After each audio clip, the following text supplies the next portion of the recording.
ரட்சகராகிய இயேசு கிறிஸ்துவின் நாமத்தினாலே கிறிஸ்துமஸ் தின நல்வாழ்த்துக்கள்.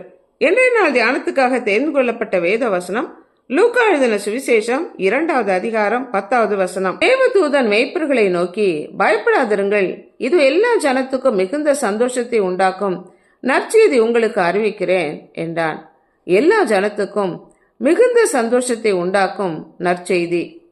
இது ஒரு குறிப்பிட்ட இன தேச மக்களுக்கோ அல்ல, எல்லா ஜனத்துக்கும், அதாவது பூமியிலே பிறந்த தேவனாலே உண்டாக்கப்பட்ட அனைத்து இன, மொழி, தேச மக்களுக்கும் மிகுந்த சந்தோஷத்தை கொடுக்கிற நற்செய்தி.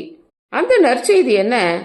கர்த்தராகிய கிறிஸ்து என்னும் ரட்சகர் உங்களுக்கு தாவீதின் ஊரிலே பிறந்திருக்கிறார். அவர் கர்த்தர், கிறிஸ்து ரட்சகர். நிலையாக என்றென்றும் நிலைத்திருக்கிறவர், உடன்படிக்கை வாக்கு தத்தங்களை நிறைவேற்றி தன்னை வெளிப்படுத்தி என்றென்றும் வாழ்பவர்.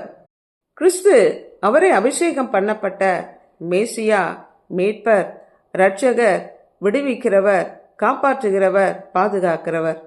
இயேசு கிறிஸ்துவோட பிறப்பை குறித்து தேவதூதன் மேய்ப்பர்களுக்கு சொன்னபோது தூதர் சேனை வந்து, உன்னதத்தில் இருக்கிற தேவனுக்கு மகிமையும் பூமியிலே சமாதானமும் மனுஷர் மேல் பிரியமும் உண்டாவதாக என்று சொல்லி தேவனை துதித்தார்கள்.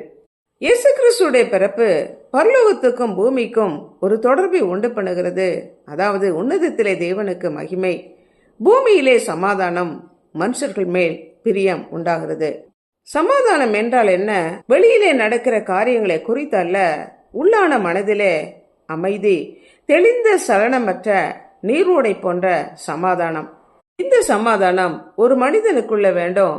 மனிதனுக்கும் மனிதனுக்கிடையே, மனிதனுக்கும் தேவனுக்கிடையே, குடும்பத்துக்குள்ள, சமுதாயத்திற்குள்ள, ஒரு தேசத்திற்குள்ள, தேசங்களுக்கு நடுவிலே சமாதானம் தேவைப்படுகிறது. இந்த சமாதானத்தை யார் கொடுக்க முடியும்? நாம் கடையிலே சென்று சமாதானத்தை வாங்க முடியாது.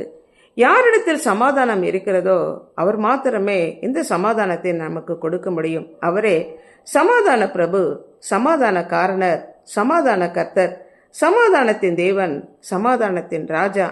அவர் மாத்திரமே நமக்கு சமாதானத்தை கொடுக்க முடியும்.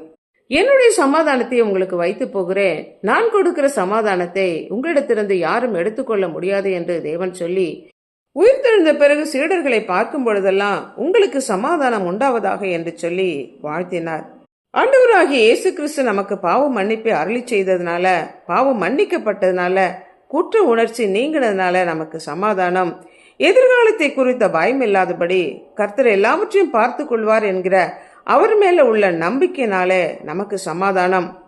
பிதாவாகிய தேவனுக்கும் நமக்கும் இடையே இருந்த அந்த பிளவை நீக்கி அவரோடு கூட ஒப்புரவாக்கப்பட்டதுனால பிதாவாகிய தேவனோடு கூட நமக்கு சமாதானம். இந்த சமாதானத்தை அருளி செய்வதற்காகவே ஆண்டவராகிய இயேசு கிறிஸ்து இந்த பூமியில் வந்தார். தேவன் கொடுக்கிற இந்த சமாதானத்தை நாம் பெற்று அனுபவித்து இருக்கிறோமா என்று நம்மை நாமே யோசித்து பார்ப்போம், ஜெபிப்போம். அன்புள்ள ஆண்டவரே, எங்களை படைத்தவரே, எங்களுக்காக ஜீவனை கொடுத்து எங்களை மீட்டுக் கொண்டவரே, எங்களுடைய பாவங்களை எங்களுக்கு மன்னித்து எங்களுக்குள்ளே சமாதானத்தை கொடுத்து பிதாவாகிய தேவனோடு எங்களை ஒப்புரவாக்கின தயவிற்காக நன்றி செலுத்துகிறோம்.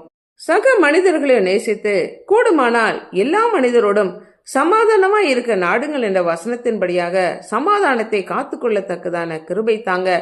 நீர் எங்களுக்கு கொடுத்த பாவ மன்னிப்பாகிய ரட்சிப்பு, சமாதானம், சந்தோஷத்தை மற்றவர்களிடம் நாங்கள் பகிர்ந்து கொள்ளத்தக்கதான கிருபை தரும்படியாய் எங்களை அர்ப்பணித்து ஜெபிக்கிறோம். இயேசு கிறிஸ்துவின் நாமத்தினால் ஜெபிக்கிறோம் பிதாவே, ஆமென்.